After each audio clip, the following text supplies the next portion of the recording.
Hello friends, एक बार फिर आपका बहुत बहुत स्वागत है आपकी अपनी यूट्यूब चैनल डीएलएड वाला में। दोस्तों, आज की इस क्लास में हम आपके लिए लेकर हाजिर हो चुके हैं डीएलएड थर्ड सेमेस्टर की मॉडल पेपर को। सब्जेक्ट है आपका मैथ का।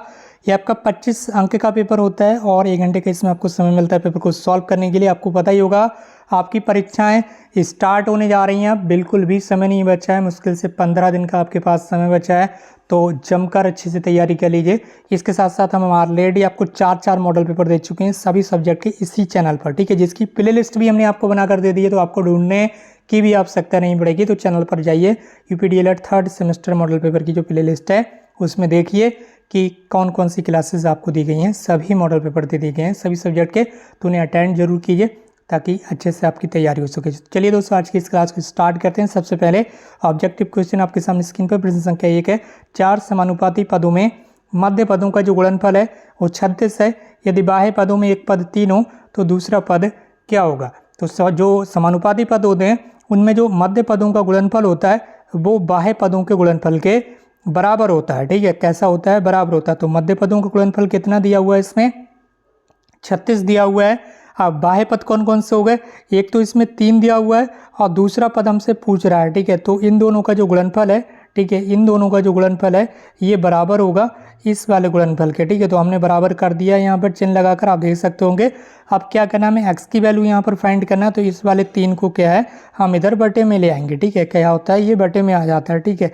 तो इधर क्या बचा, इधर की वैल्यू एक्स बचा, इसी की वैल्यू हमें फाइंड करना है, यानी कि दूसरा पद हमें जो है वो फाइंड करना। दूसरा पद हमने यहाँ पर एक्स माना, ठीक है। तो 3 से आप काटेंगे तो 12 3 हो गया 36। तो एक्स की वैल्यू कितनी आई?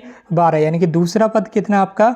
12 है। तो इस क्वेश्चन का राइट आंसर क्या लगाएंगे आप? Option A. चलिए बढ़ रहे हैं अगले प्रश्न की ओर। जो चीज़ें आपको समझ में नहीं आई एक बार में, उन्हें आप दोबारा से वीडियो को रिपीट करके जरूर देख लेना ताकि आप अच्छे से समझ सकें। प्रश्न संख्या 2 आपका 100 रुपये का 10% वार्षिक ब्याज की दर से 1 वर्ष का साधारण ब्याज क्या होगा। तो ये तो अब आप निकालना सीख ही गए होंगे कि साधारण ब्याज का जो फॉर्मूला होता है वो होता है मूलधन गुणा दर, ठीक है। दर कितनी इसमें दी हुई है? 10% और गुणा समय, समय इसमें दिया हुआ है 1 वर्ष बटे 100, ठीक है। ये साधारण ब्याज निकालने का आपका फॉर्मूला होता है, ठीक है। तो 100 से आप 100 को काट देंगे, ऊपर बचा क्या? 10 से कम 10, यानी कि यहाँ पर जो साधारण ब्याज है कितना निकल कर आया? 10 रुपये, ठीक है। कितना आया? 10 रुपये। तो 10 कहाँ पर है वो आप देख लेंगे इस क्वेश्चन में। तो प्रश्न संख्या 2 का आप राइट आंसर लगाएंगे ऑप्शन डी। इसी के साथ बढ़ रहे हैं अगले प्रश्न क्यों। प्रश्न संख्या 3 आपके सामने स्क्रीन पर प्रथम 10 प्राकृतिक, ठीक है। तो प्राकृतिक संख्या कहाँ से स्टार्ट होती हैं? 1 से स्टार्ट होती हैं और 1 से ये स्टार्ट होकर कहाँ तक चलती हैं, ठीक है, अनंत तक चलती हैं। तो यहाँ पर प्रथम 10 के लिए पूछा गया है। प्रथम 10 मतलब प्रथम 10 तक ही आप लिखेंगे। 1 2 3 4 5 6 7 8 9 10 और इस तरह से आप लिखेंगे 2 3 4 5 6 7 8 9 10 और इन सबको क्या करेंगे आप? जोड़ देंगे, ठीक है। क्या करेंगे? जोड़ देंगे। जोड़ने पर जो इनकी वैल्यू आएगी, और टोटल संख्याएं कितनी हैं? 10 हैं, तो 10 से आप इसे भाग दे देंगे, डिवाइड कर देंगे। तो इन सभी को आप जोड़ेंगे। 1 और 2 3 हो गया, 3 और 3 कितना हो गया? 6 हो गया, 6 और 4 कितना हो गया? 10 हो गया। इसी तरह से 10 संख्याओं को जब आप जोड़ेंगे तो इनकी जो टोटल वैल्यू निकल कर आ गई वो आ जाएगी आपकी 55। नीचे बटे में आपका 10 से आपको 55 को आप भाग देंगे तो ये आ जाएगा आपका 5.5, ठीक है। तो इस क्वेश्चन का राइट आंसर कितना होगा? ऑप्शन बी, ठीक है। क्या आ जाएगा? ऑप्शन बी, ठीक है। आप लेके अगले प्रश्न की ओर बढ़ रहे हैं और इस मॉडल पेपर को आप डाउनलोड कर सकते हैं, बिल्कुल घबराइएगा नहीं। आगे वीडियो में आपको बताने वाला हूँ, इसी बात पर शेयर कर दीजिए इस क्लास को अपने फ्रेंड्स के साथ। अगर आप चैनल पर नए हैं तो चैनल को सब्सक्राइब भी कर लीजिए ताकि कोई भी क्लास, कोई भी अपडेट आपसे मिस ना हो पाए। अगला प्रश्न आपके सामने स्क्रीन पर है। प्रश्न संख्या है आपका 4/10। 4/10 को आपसे पूछा जा रहा है कि इसे प्रतिशत के रूप में लिख दीजिए। तो प्रतिशत के रूप में लिखने के लिए इसमें आपको 100 से गुणा कर देना है, तो ये प्रतिशत बन जाएगा, ठीक है। तो जब आप इसे 100 से गुणा करेंगे तो 1 0 से आप 1 0 काट देंगे और इधर बचा 10, इधर बचा 4, तो 10 की गुणा 4 में करेंगे तो कितना बचा आपका? टोटल हो गया 10 चौक 40। तो 40 कहाँ पर है? ऑप्शन सी में। तो आप ऑप्शन सी को राइट आंसर लगा देंगे, ठीक है। बढ़ रहे हैं अगले प्रश्न की ओर। प्रश्न संख्या आपका 5 आपके सामने स्क्रीन पर आ चुका है और उसके बाद आपके अति लघु उत्तरीय प्रश्न स्टार्ट हो रहे हैं, तो बिल्कुल कहीं जाइएगा नहीं। प्रश्न संख्या आपका 5, इसमें आपसे पूछा रहा है कि बहुलक बताइए, ठीक है। बहुलक जो सबसे अधिक बार आया हो, ठीक है। ऐसी संख्या जो सबसे अधिक बार आई हो 30, 31, 37, 30, 35, 13, 30, ठीक है। इन सभी संख्याओं में जो संख्या सबसे अधिक बार यहाँ पर आपको देखने के लिए मिल रही है वही आपका बहुलक होगा। ठीक है, क्या होगा? बहुलक होगा। ठीक है, तो इसमें सबसे अधिक संख्या कौन सी है? ये आपका 30। ठीक है, आप देख सकते होंगे 1, 2 और 3। ठीक है, 30 जो है ये 3 बार आया, बाकी सारी संख्याएं जो हैं वो एक एक बार आई हैं, तो यही आपका राइट आंसर हो जाएगा। ठीक है, यही आपका राइट आंसर हो जाएगा। प्रश्न संख्या 5 का राइट आंसर हो जाएगा आपका ऑप्शन डी। इसके बाद अब आपके यहाँ से तिलक उत्तर प्रश्न स्टार्ट हो चुके हैं। जितने भी नए भाई बहन हैं तुरंत चैनल को सब्सक्राइब करके बेल आइकन को प्रेस करें। मैं आपको बता देता हूँ कि आप इस मॉडल पेपर को डाउनलोड कर सकते हैं हमारे टेलीग्राम ग्रुप से, और टेलीग्राम ग्रुप की लिंक इस वीडियो के कमेंट बॉक्स में दे दी गई है। तो टेलीग्राम ग्रुप को ज्वाइन जरूर कर लीजिएगा। ठीक है, जहाँ पर आपको पल पल की अपडेट लगातार मिलती है। इस वीडियो के कमेंट बॉक्स में लिंक दी गई है, वहाँ पर सभी मॉडल पेपर भी आपको लगातार दिए जाते हैं। तो अतिलक उत्तरी प्रश्न में सबसे पहला प्रश्न आपके सामने स्क्रीन पर है, पूछा जा रहा है आपसे, बताइएगा आप। ठीक है, प्रश्न संख्या 6 है, 20,000 रुपये का 5% वार्षिक ब्याज की दर से 4 वर्ष का साधारण ब्याज पूछा जा रहा है। तो साधारण ब्याज निकालने का आसानी से फॉर्मूला है, जो कि अभी ऑब्जेक्टिव क्वेश्चन में भी मैंने आपको बताया था, तो अब आपको यहाँ पर ज़्यादा समझाने की आवश्यकता नहीं है।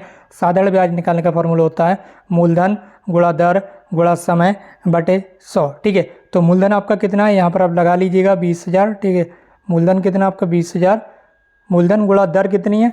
दर है आपकी यहाँ पर 5%। ठीक है, 5%। और उसके बाद समय कितना दिया हुआ है आपका 4 वर्ष, और बटे में आपको 100 लगाना होता है, कितना? 100। ठीक है, तो आप इसकी गुणा कर लीजिएगा। ठीक है, यहाँ पर आप देख सकते होंगे 2 जीरो से 2 जीरो यहाँ पर आपके कैंसिल हो जाएंगे। ठीक है, और इधर क्या बचा आपका 200 बचा।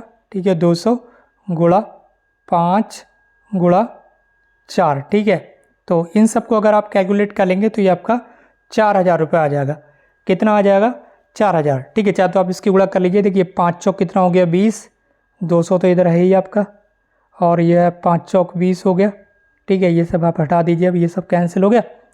अब आप 2 की गुणा 2 में करेंगे तो ये हो गया आपका 4, और जीरो उतने ही लिख दीजिए जितने हैं। 2 जीरो ये हैं, 1 जीरो ये है, टोटल 3 जीरो हैं। 3 जीरो आप लिख दीजिए, 4,000 रुपये आया। ठीक है, यही आपका आंसर है 4,000। ठीक है, तो इस तरह से आप कैलकुलेट करना सीखिए। ठीक है, अब ज़्यादा समय है नहीं परीक्षाओं के लिए, तो आपको यहाँ पर फटाफट वाला रिवीजन की तरह जो मॉडल पेपर है वो कराया जा रहा है। ठीक है, तो बिल्कुल भी आप घबराइएगा नहीं, आप खुद से, अब तो आप पूरी तरह से पारंगत हो चुके होंगे। अब तो समय आ चुका है एग्जाम का, अब आपको ज़्यादा टेंशन लेने की आवश्यकता नहीं है। प्रश्न संख्या आपका 7 है। अब आप देख लीजिए, यहाँ पर पूछा जा रहा है कि 9a² minus 24a plus 18a cube को 3a से भाग देकर भागफल ज्ञात कर लीजिए। ठीक है, तो आप किसी भी तरह से भागफल ज्ञात कीजिए, आंसर आपका सेम ही आएगा। आप चाहे तो इस तरह से लिख लीजिए। ठीक है, जैसे कि यहाँ पर है आपका 9a²। ठीक है, 9a², इसके बटे में 3a लिख दीजिए, 3a से भाग देना इसे। ठीक है, इसके बाद माइनस का चिन्ह लगाइए, ये कितना आपका 24 से। ठीक है, ये कितना आपका 24 से, इसके बटे में भी 3a लिख दीजिए। ठीक है, क्योंकि अगर आप इन सब का एलसीएम लेंगे 3a का 3a का 3a का, तो वो आपका 3a ही आएगा। ठीक है, जब आप इसे 3a से भाग करेंगे। उसके बाद प्लस कितना आपका 18a³, 18a³ यानी कि 1 की घात 3, इसे भी आप 3a से भाग दे दीजिए। ठीक है, तो इस तरह से आपको भाग देना। 3a से आप यहाँ पर भाग देंगे। देखिए देखो देखेंगे तो a से क्या है आपका स्क्वायर हट जाएगा। ठीक है, यानी कि 2a हैं तो केवल 1a बचेगा, और 3 से 9 को काटेंगे तो ये क्या बचेगा? 3 बचेगा, यानी कि यहाँ पर 3 बचा और a बचा, तो ये आ गया आपका 3a। ठीक है, ये देख लीजिए, ये यहाँ पर आ गया 3a। ठीक है, समझ गए होंगे आप, आ गया यहाँ पर 3a आपका ये वाला। ठीक है, इसके बाद माइनस का चिन्ह है, ये वाला माइनस का चिन्ह लगा हुआ, तो हमने माइनस का चिन्ह यहाँ पर लगा दिया। अब इस वाले 3a से इस 24a को भाग देंगे तो a से तो पूरा 1 कैंसिल हो गया। ठीक है, केवल a है यहाँ पर भी a है, a से 1 कैंसिल। 3 से 24 को भाग देंगे तो 8 आया, तो यहाँ पर आपका 8 आ गया। ठीक है, ये देख लीजिए प्लस 8 आ गया। ठीक है, 8 के बाद क्या है यहाँ पर प्लस का चिन्ह लगा हुआ, तो हम आप भी यहाँ पर प्लस का चिन्ह लगा देंगे।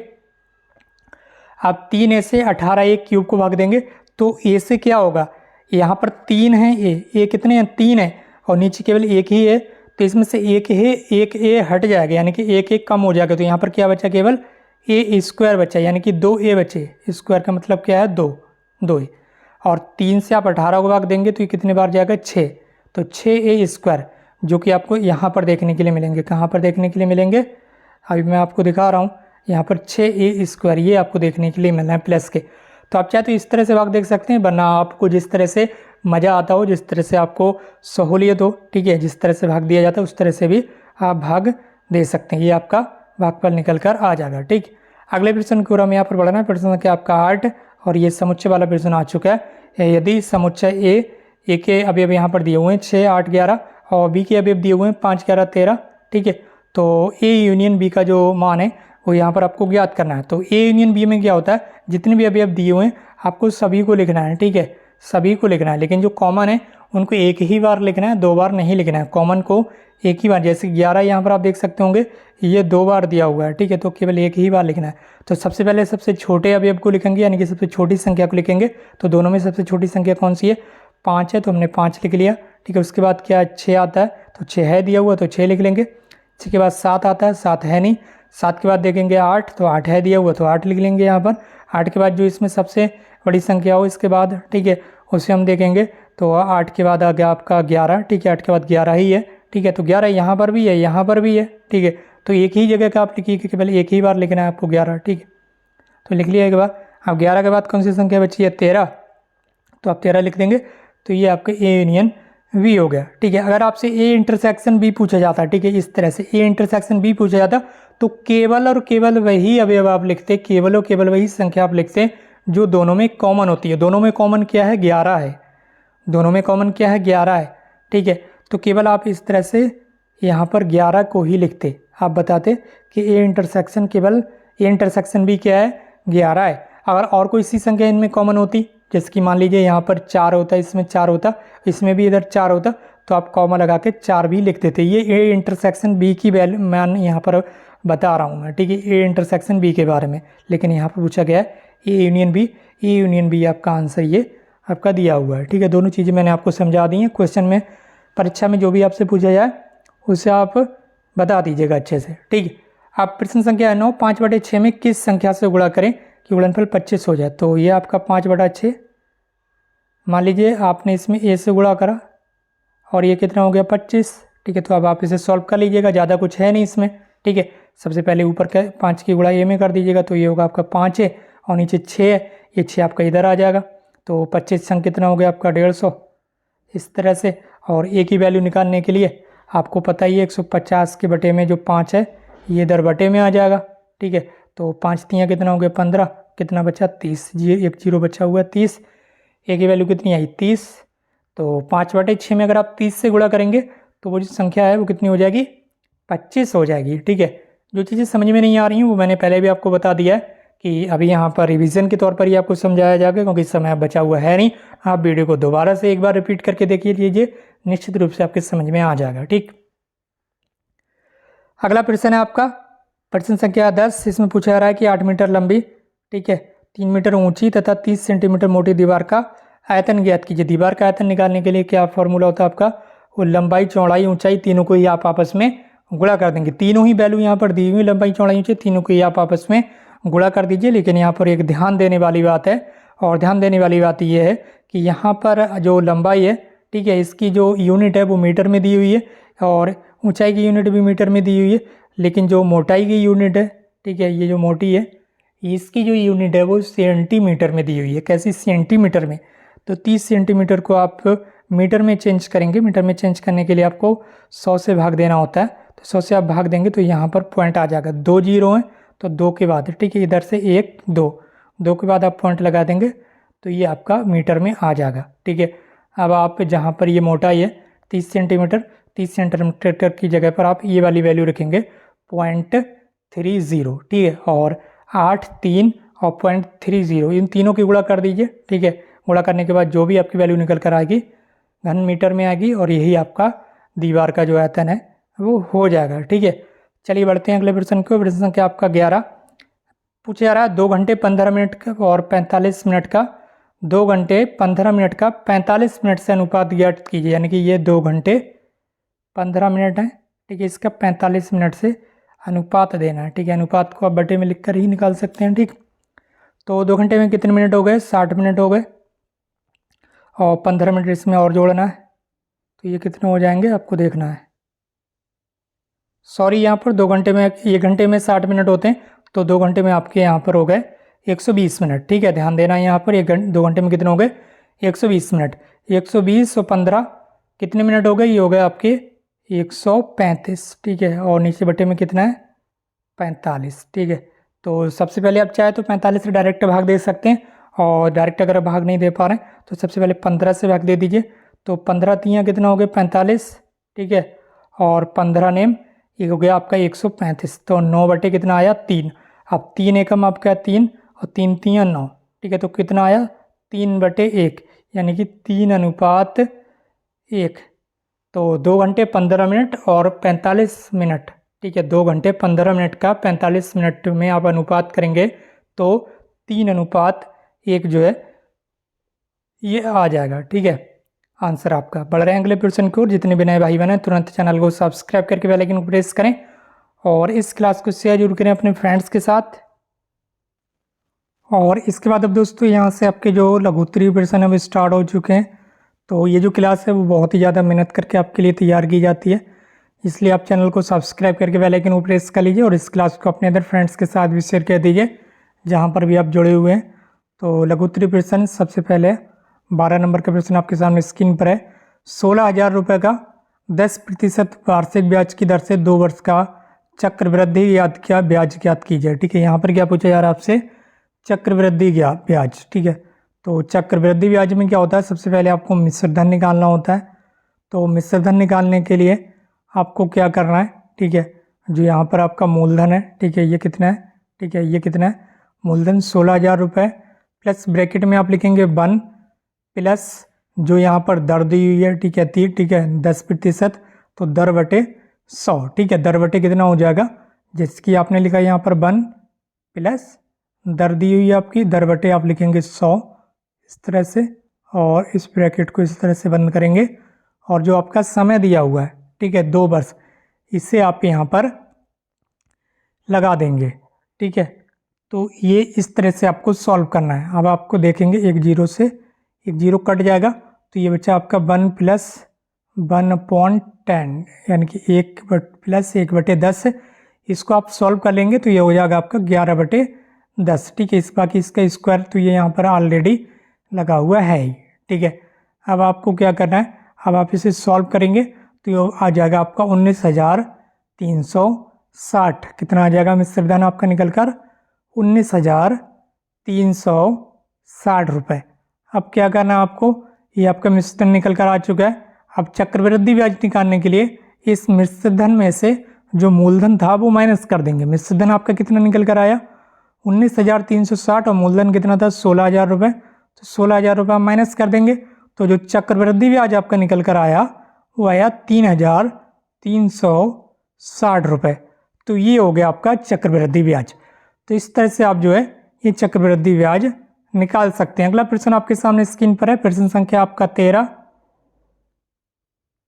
और दोस्तों इसी के साथ आपका अगला प्रश्न आपके सामने स्क्रीन पर है, और इसमें आपसे पूछा जा रहा है कि एक बेलनाकार पाइप की जो ऊंचाई है वो 5 मीटर है, उसके आधार का जो व्यास है वो 28 सेंटीमीटर है। ये चीज़ आपको ध्यान रखना है। यहाँ पर जो यूनिट है वो मीटर में दी हुई है और यहाँ पर जो है ये सेंटीमीटर में है, ठीक है। तो जब भी हम इस वाली चीज़ का ये व्यास का जब यूज़ करेंगे तो हम इस यूनिट को मीटर में चेंज करके यूज़ करेंगे, ये ध्यान रखना है।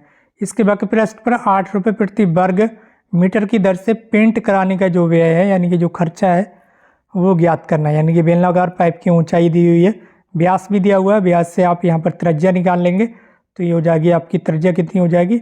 14 सेंटीमीटर, ठीक है। 14 कितनी? 14 सेंटीमीटर, ठीक है। ये हो जाएगी आपकी 14 सेंटीमीटर, ठीक। यहाँ पर आप देख सकते होंगे बेलनाकार पाइप की ऊंचाई 5 मीटर दी हुई है, ये मीटर में दिया हुआ है, और आधार की जो त्रिज्या है वो 28 क्या है? सेंटीमीटर है, ठीक है। तो जो व्यास है वो 28 सेंटीमीटर है, तो त्रिज्या हो जाएगा आपकी 28/2, ठीक है, यानी कि 14 सेंटीमीटर। त्रिज्या कितनी होगी? 14 सेंटीमीटर है, लेकिन इसे हम मीटर में चेंज करके लगाएंगे जब फॉर्मूले में यूज़ करेंगे क्वेश्चन में, तो ये चीज़ ध्यान रखना है। 14 में आप जब 100 से भाग देंगे तो वह आपका मीटर में चेंज हो जाएगा, ठीक है। पेंट की दर यहाँ पर दी हुई 8 रुपये प्रति वर्ग मीटर, और आप ध्यान देना है यहाँ पर आपको सबसे पहले बेलन का जो वक्राकार भाग है उसका क्षेत्रफल हमें ज्ञात करना है। तो वक्राकार जो बेलन होता है उसका क्षेत्रफल निकालने का जो फॉर्मूला होता है वो होता है आपका 2πRh, ठीक है। तो 2 आपका यहाँ पर दिया हुआ है। पाई की वैल्यू आपको पता ही है 22/7 होती है। और आर है आपकी त्रिज्या, ठीक है। त्रिज्या कितनी है 14 सेंटीमीटर, तो ये आपका 14 है, ठीक है। ये सेंटीमीटर में दिया हुआ है, लेकिन आप इसे मीटर में चेंज करके लगाएंगे क्योंकि बाकी सारी वैल्यू जो है वो मीटर में है। तो मीटर में चेंज करने के लिए आप इसे 100 से भाग देंगे। और ऊंचाई कितनी दी हुई है एच बचा आपका, ऊंचाई दी हुई है आपकी 5 मीटर, ठीक है। कितनी दी हुई है 5 मीटर ऊंचाई है। तो आप इन सबको कैलकुलेट करेंगे, तो कैलकुलेट करने के लिए बाद आपका कितना बचेगा, ये बचेगा आपका 88 गुणा 5/100, ठीक है। आप इन सबको कैलकुलेट कर लेंगे तो 88 गुणा 5/100 ये आपका बच जाएगा, ठीक है। जैसे कि आप देखेंगे 7 एकम 7, 7 दूनी 14, ठीक है। तो 2 दूनी कितना हो गया 4, और 4 के गुणा 22 में करेंगे तो 22 चौक हो गया आपका 88, और ऊपर ये बचा 5, तो 88 गुणा 5, और नीचे बचा आपका केवल 100, ठीक है। तो 88 गुणा 5/100, तो 88 गुणा 5 में करेंगे तो ये हो जाएगा आपका 440/100। तो 100 से जब आप भाग करेंगे तो ये आपका हो जाएगा 4.4 मीटर स्क्वायर। ये क्या निकल कर आया, ये बेलन का जो वक्राकार भाग है उसका क्षेत्रफल निकल कर आया। अब इस क्षेत्रफल में आप पेंट की जो दर है इससे गुणा कर देंगे, ठीक है। तो जो खर्चा है वो निकल कर आ जाएगा, ठीक। तो आपका क्षेत्रफल कितना निकल कर आया 4.4, और जो दर है पेंट की, ठीक है, वो है 8 रुपये प्रति मीटर, ठीक।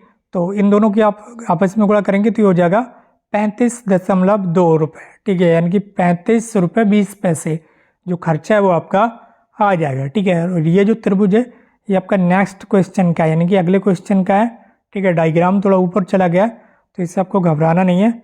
अगला प्रश्न आपका है कि समद्विबाहु त्रिभुज के समान कोण, समद्विबाहु का मतलब है कि इसकी कोई भी जो 2 भुजाएं हैं वो आपस में बराबर हैं। जैसे कि ये दोनों भुजाएं, मान लीजिए ये दोनों भुजाएं बराबर हैं। कोण जो हैं त्रिभुज के, समद्विबाहु त्रिभुज के जो समान कोण हैं, ठीक है, ये तीसरे कोण के 4 गुना है, ठीक है। तो त्रिभुज के तीनों कोणों का जो मान है वो ज्ञात करना है। तो तीसरे कोण की वैल्यू आप कैसे निकालेंगे, तो सबसे पहले क्वेश्चन में समझना होगा कि जो समान कोण है, ठीक है, 2 कोण इसमें क्या है एक समान, जैसे कि ये कोण और ये कोण ये आपस में समान है, ठीक है। और तीसरा कोण कौन सा है, मान लीजिए ये वाला आपका तीसरा कोण है, ठीक है। ये कैसा है, ये तीसरा कोण है। तो ये जो समान कोण हैं ये बताया गया है ये तीसरे कोण के 4 गुना है। जैसे कि मान लीजिए ये x है तो ये कितने हैं, ये 4x हैं, ये 4x है, और ये वाला कोण भी आपका 4x है, ठीक है। ये वाला कोण भी 4x है और ये वाला कोण भी 4x है, अगर ये x है, ठीक है। तो हमें क्या करना है, हमें x की वैल्यू ही फाइंड करना होगी, तभी हमें पता चलेगा कि कौन सी कोण की वैल्यू कितनी है, ठीक है। तो यही चीज़ यहाँ पर आपसे पूछी गई है। तो त्रिभुज के तीनों कोणों का जो मान है वो यहाँ पर आपको ज्ञात करना है, ठीक। तो देख लेते हैं फटाफट निकाल कर। मान लीजिए एक जो कोण है, ठीक है, वो उसकी वैल्यू कितनी है, वो x है, ठीक है। और जो दूसरे 2 कोण बचे वो यहाँ पर जो कोण है पहला वाला, वो दोनों कोण जो हैं जो समान कोण है पहले वाले कोण के 4 गुना है, ठीक है। तो आप लिख देंगे 4x + 4x। आपको पता ही होगा त्रिभुज के तीनों कोणों को जो योग होता है वो 180 अंश होता है, ठीक है।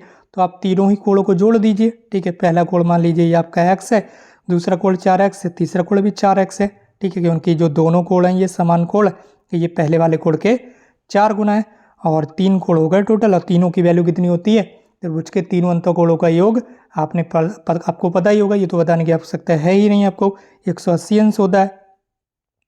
तीनों को आप जोड़ दीजिए, 4 4 8 और 1 9, कितने x हो गए, ये हो गए आपके 9x बराबर 180। अब हमें x की वैल्यू फाइंड करना है, तो 180 9 को इधर बट्टे में आप ले आएंगे तो 9 दूनी कितना हो गया 18। तो x की वैल्यू कितनी आई 20 डिग्री, ठीक है। कितनी आई 20 डिग्री, यानी कि ये जो कोण है आपका ये कितने अंश है, ये 20 अंश है, ठीक है। और ये जो कोण है और ये जो कोण है ये आपस में बराबर हैं, और इस वाले कोण के 4 गुना है, ठीक है। किस कोण के, इस वाले कोण के 4 गुना। तो ये कोण 20 डिग्री है, तो 20 में आप 4 से गुणा कर देंगे तो ये वाला कोण निकल कर आपका आ जाएगा। तो 20 चौक कितना हो गया 80, तो ये कोण 80 है तो ये भी कोण 80 होगा। अब आप जोड़कर देख लीजिए, 80 ये है, 80 ये है, और 20 इसे आप जोड़िए तो 80 + 20, ठीक है, इतना आप जोड़ लीजिए, ठीक है। तो आप तीनों का जो योग है वो 180 डिग्री आना चाहिए। देखिए 8 8 कितना हो गया 16, 160 अंश, 160 और 20 कितना हो गया 180। तीनों की जो वैल्यू है कोणों की वो 180 डिग्री आपकी आ रही है। तो अब आप समझ गए होंगे कि ये आपका जो ये वाला कोण है ये 20 डिग्री है और ये वाला 80 है और ये 80 डिग्री होगा। तो इस तरह से आप क्वेश्चन में जो है वो समझा सकते हैं, ठीक है। इस तरह से आप जो है वो समझा सकते हैं, ठीक है। बढ़ाएं के लिए प्रश्न को, प्रश्न संख्या आपका 15 और इसमें आपसे पूछा जा रहा है, क्या पूछा जा रहा है वो आपको यहाँ पर ध्यान देना है, ठीक है। तो सबसे पहले क्या दिया हुआ है यहाँ पर 3/4 का होल स्क्वायर दिया हुआ है, ठीक है। इसके बाद भाग का चिन्ह लगा हुआ है, तो भाग की जगह पर आप लगा दीजिए गुणा का चिन्ह, और जब आप गुणा का चिन्ह लगाएंगे तो ये जो 3/4 है ये पलट जाएगा। कैसे पलट जाएगा, यहाँ पर ये 3/4 है, हम इसे 4/3 कर देंगे। कैसे कर देंगे 4/3, इसे पलटा देंगे, उल्टा देंगे, ठीक है। 4/3 कर देंगे और इसकी जो यहाँ पर पावर है, घात है, ये आपकी 3 हो जाएगी, ठीक है। ऐसा आपने क्यों किया, ऐसा आपने इसलिए किया क्योंकि यहाँ पर आप देख सकते होंगे ये 3/4 से, ठीक है, कैसे कटेगा आप देख सकते होंगे। यहाँ पर देखेंगे, देखिए 3 से 3 आपका कट जाएगा, ठीक है, क्योंकि ये कैसा, ये आपका गुणा में है, ठीक है। और ये 4 से 4 आपका कट जाएगा, ठीक है, क्या हो जाएगा, कट जाएगा। लेकिन यहाँ पर पावर 2 बार है, ठीक है, यहाँ पर पावर 3 बार है, तो ये तो पूरा पूरा कट गया, ये 2 बार है, लेकिन ये 3 बार है, तो इधर 1 बार ज़्यादा है, यानी कि यहाँ पर 4/3 आप इस तरह से लिखेंगे तो 3 बार लिखेंगे, ठीक है। कितने बार लिखेंगे, 3 बार लिखेंगे। इस तरह से आप लिखेंगे 4/3, 3 बार लिखेंगे। और इधर आप लिखेंगे, इधर आप लिखेंगे 3/4, ठीक है, 3/4, इधर आप लिखेंगे 3/4, तो 2 बार लिखेंगे, ठीक है। तो एक 3 से एक 3 कटेगा, ठीक है, दूसरे 3 से दूसरा 3 कट गया, ठीक है। इसी तरह से 1 4 से 1 4 कट गया, 1 4 से 1 4 कट गया, ठीक है। तो इतना तो ये कट गया, इधर का ये पूरा कट गया, ठीक है, कट गया, पूरा गायब हो गया। लेकिन एक बार जो 4/3 है ये आपका बच गया, ठीक है। तो जो बच गया वो आप आंसर में लिख दीजिए 4/3, कोनो दिक्कत नहीं, ठीक है, कोई दिक्कत वाली बात नहीं है। तो ये आपका क्या हो गया 4/3, ये आपका आंसर आ गया। बढ़ रहे अगले प्रश्न को, प्रश्न संख्या 16 आपके सामने स्क्रीन पर है। गुणनखंड करना है, कोई ज़्यादा हैवी वाली बात नहीं है, ठीक है। और यहाँ पर क्या दिया हुआ है, 12/2 दिया हुआ है, -/-1, ठीक है। तो यहाँ पर जो संख्या है इससे आप सबसे पहले इसमें गुणा कर लेंगे। अगर स्टार्टिंग में द्विघात समीकरण के स्टार्टिंग में कोई संख्या है तो आप सबसे पहले लास्ट में इसकी गुणा कर देंगे 1 में, तो 12 कम कितना हो गया 12। अब 12 के ऐसे गुणनखंड जो घटाने पर कितना आए 1 आए, ठीक है, घटाने पर कितना आए 1 आए, और गुणा करने पर कितना आ जाए आपका 12 ही रहे, क्योंकि यहाँ पर कोई संख्या नहीं है। यहाँ पर देखा जाता है यहाँ पर जो संख्या होती है वही यहाँ पर आना चाहिए। जिसके यहाँ पर माइनस का चिन्ह है तो घटाने पर ये वाली संख्या आना चाहिए जो यहाँ पर है। यहाँ पर कुछ भी नहीं तो 1 मानेंगे, यहाँ पर माइनस का चिन्ह है तो घटाने पर 1 आए, ठीक है। तो 12 के ऐसे गुणनखंड, ठीक है, तो कितने होते हैं 4 × 3, ठीक है, गुणा करेंगे तो 12 आएगा और 4 - 3 घटाएंगे तो ये आपका 1 आ जाएगा, ठीक है। तो हम इसी को हमने यहाँ पर फॉलो किया, आप इसे देख लीजिए, ठीक है। ये चीज़ बार बार आपको समझाई जाती हैं, कई बार मॉडल पेपर दे दिए, 4 बार मॉडल पेपर दे दिए आपको, ठीक है, और यही क्वेश्चन करवाएं तो उसमें आपको समझाने की ज़्यादा आवश्यकता है नहीं, ठीक है। तो चलिए अगले प्रश्न की ओर हम यहाँ पर बढ़ रहे हैं। इसकी गुणनखंड आपको कर देना फटाफट। और ये अगला प्रश्न आपके सामने स्क्रीन पर है। यदि लखनऊ से आगरा की दूरी और लखनऊ से इलाहाबाद के बीच की दूरी में 3.3:8 का अनुपात हो और लखनऊ से इलाहाबाद की दूरी 200 किलोमीटर हो तो लखनऊ से कानपुर के बीच की दूरी जो है वो कितनी होगी। यहाँ पर बताया जा रहा है कि लखनऊ से आगरा की दूरी और लखनऊ से इलाहाबाद के बीच की जो दूरी है उसमें 3:8 का अनुपात है, ठीक है। तो अनुपात को हम बटे में भी लिख सकते हैं, कोई प्रॉब्लम नहीं है, ठीक है। उसके बाद क्वेश्चन में आगे क्या बताया गया कि लखनऊ से इलाहाबाद के बीच की जो दूरी है, यहाँ बताया गया है, देख लीजिए, लखनऊ से इलाहाबाद के बीच की जो दूरी है वो इन्होंने बता दी 200 किलोमीटर। यानी कि यहाँ पर आप लिख सकते हैं, जहाँ पर ये लखनऊ से इलाहाबाद के बीच की दूरी है यहाँ पर आप 200 लिख लीजिए। क्वेश्चन में कह दिया आपसे तो हमने यहाँ पर 200 लिख लिया। अब आपको क्या करना है, अब आप गुणा कर सकते हैं, ठीक है, तिरछी गुणा कर दीजिए ऐसे करके, ऐसे। अब इसमें तो आपको कोई समझाने की आवश्यकता है नहीं, ठीक है। आप सबसे पहले 200 की गुणा 3 में करेंगे तो ये हो जाएगा आपका कितना हो जाएगा 600, और ये जो 8 है ये आपका ऐसे ही बटे में रहेगा, ठीक है, और उससे निकल आएगी लखनऊ से आगरा के बीच की दूरी। तो 8 से आप 600 को भाग देंगे तो कितना आ जाएगा ये 75 किलोमीटर, ठीक है। तो लखनऊ से आगरा के बीच की जो दूरी है, ठीक है, सॉरी, लखनऊ से यहाँ पर आगरा के बीच की जो दूरी है वो लिख कर आपकी आ जाएगी। ठीक है, तो इस तरह से आप जो है वो निकाल सकते हैं। ठीक, अगला प्रश्न आपका प्रश्न संख्या 18 है और ये अंतिम प्रश्न आज की इस क्लास के। घनाकार ठोस का आयतन 125 घन सेंटीमीटर है, उसका पृष्ठ और विकर्ण ज्ञात करना है। यहाँ पर आयतन दिया हुआ है, पृष्ठ और विकर्ण ज्ञात करना है। तो घन की जो कोर है वो 1 सेंटीमीटर है। ठीक है, मान लीजिए। तो और घन का जो आयतन है वो 125 दिया हुआ है।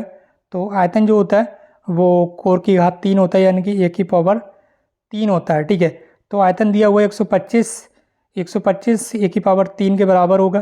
ठीक है, तो 1 की पावर 3 125 के बराबर होगा। 125 को आप किस तरह से लिख सकते हैं, 5 गुणा 5 गुणा 5। ठीक है, तीनों के आप गुणा करेंगे तो 125 आ जाएगा। तो यहाँ 1 की पावर 3 है। ठीक है, तो पावर 3 हटाएंगे तो आपके इनमें से केवल एक ही चीज़ को लेंगे, यानी कि एक ही संख्या को लेंगे। तो एक की जो पावर है, एक की जो वैल्यू है वो यहाँ पर निकल कर आ जाएगी 5। ठीक है, यानी कि घन की जो कोर है वो निकल कर आ जाएगी 5 सेंटीमीटर। ठीक, अब घन का जो पृष्ठ होता है वो 6a² होता है। ठीक है, तो 6 और a की पावर दी हुई है 5, तो आप 5 लिख देंगे, 5 का स्क्वायर। ठीक है, तो 5 पंजे 25 स्क्वायर है यहाँ पे लिखा हुआ, तो 5 पंजे 25 हो जाएगा। 25 छंग आप गुणा कर लीजिए, कितना हो गया, 25 छक 150 सेंटीमीटर। इसको ये इसका पृष्ठ निकल कर आ गया। विकर्ण ज्ञात करने के लिए आपको ये वाला फॉर्मूला लगा देना है, ज़्यादा टेंशन लेने की आवश्यकता है नहीं। घन का जो विकर्ण होता है वो a√3 होता है। a√3 होता है। a√3 क्या, ये आप ऐसे ही लिखे रहने दीजिए। a की वैल्यू जो थी वो a की वैल्यू यहाँ पर लिख दीजिए। a की वैल्यू कितनी थी, 5 थी, तो 5√3 सेंटीमीटर ये आपका विकर्ण निकल कर आ गया। बाकी नीचे यहाँ पर आपको इस मॉडल पेपर की जो आंसर की ये देखने के लिए मिल जाएगी। इस क्लास को शेयर कर दीजिए अपने फ्रेंड्स के साथ। अगर आप चैनल पर नए तो चैनल को सब्सक्राइब कर लीजिए। आज की इस वीडियो में इतना ही, मिलती भी एक नई वीडियो में एक नई इन्फॉर्मेशन के साथ। Thank you so much for watching this video.